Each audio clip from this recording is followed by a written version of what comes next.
One lovely Saturday morning, Henry was puffing along.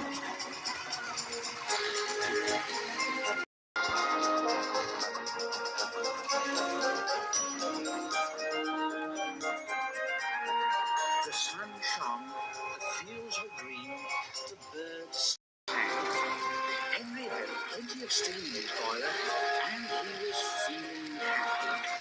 I feel so well, I feel so well, I feel so well, I feel so well.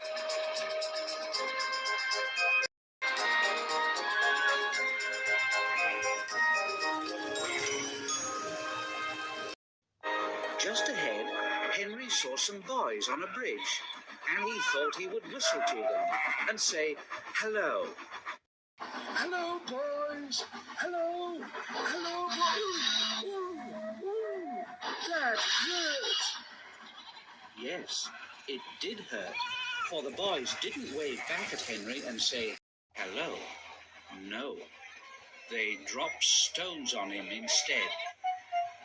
They were silly, stupid boys who thought it would be fun to drop stones down his front. Some of the stones hit Henry's boiler and spoiled his paint, and one hit the fireman on the head as he was shoveling coal, and others broke the carriage windows.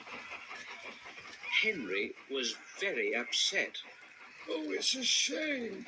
It's a shame! It's a shame! It's a shame!" The coaches were upset too.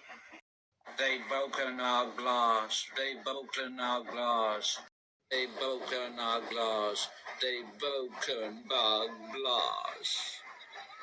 The driver opened the first aid box, bandaged the fireman's head, and planned what he was going to do. They stopped the train, and the guard asked if any of the passengers were hurt. No one was hurt, but everyone was cross. They saw the fireman's bumped head and told him what to do for it. And they looked at Henry's paint, and someone said, "Look here, this is too much. Call the police." But Henry's driver said, "No, you leave it to Henry and me. We'll teach those lads a lesson." "Well, what will you do then?" "Well, can you keep a secret?" Yes. Yes. Yes. Yes. Well then, Henry is going to sneeze at them. What? What? What? What? Yes, Henry is going to sneeze at them. Look, Henry draws air in through his fire and puffs it out with smoke and steam. Well, when he puffs hard, the air blows ashes from his fire into the smoke box, and these ashes sometimes prevent him puffing properly. I mean, when your nose is blocked, you sometimes sneeze, don't you? Well, if Henry's smoke box is blocked, I can make air and steam blow the ashes through his funnel. We will do it at the bridge and startle those young fellow my lads. You see."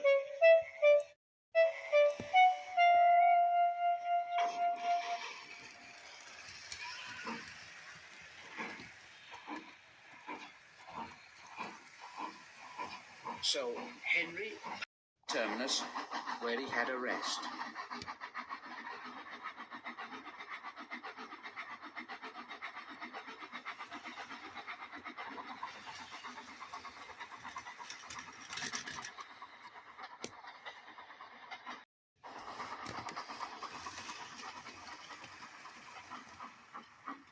Then he took the train back.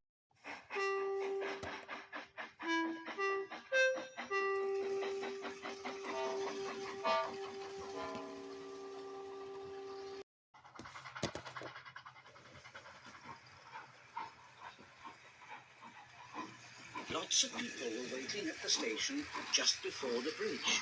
They wanted to see what would happen.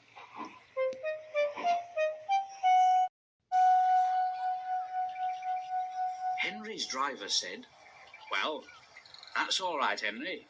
Now, he's got plenty of ashes. Now, keep all the windows shut until we've passed the bridge."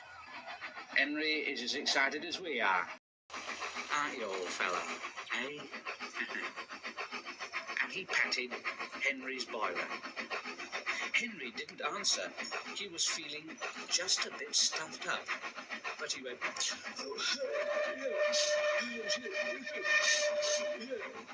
He was already feeling like sneezing.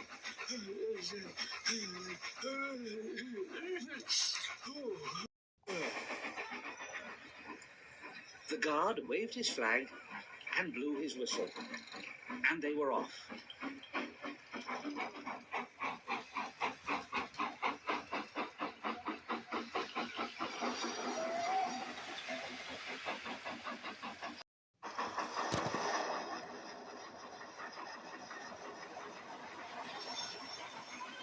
Soon, in the distance, they saw the bridge.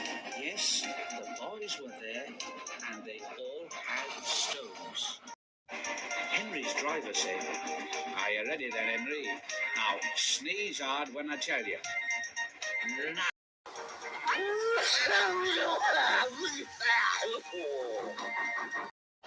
Smoke and steam and ashes spouted from his funnel. They went all over the bridge and all over the boys, who ran away smothered in soot and cinders. Henry's driver couldn't stop laughing. Well done, Henry. They won't drop stones on engines again. Oh dear, your coat is all black, but, well, we'll rub you down and paint your scratches out, and you'll be as good as new tomorrow.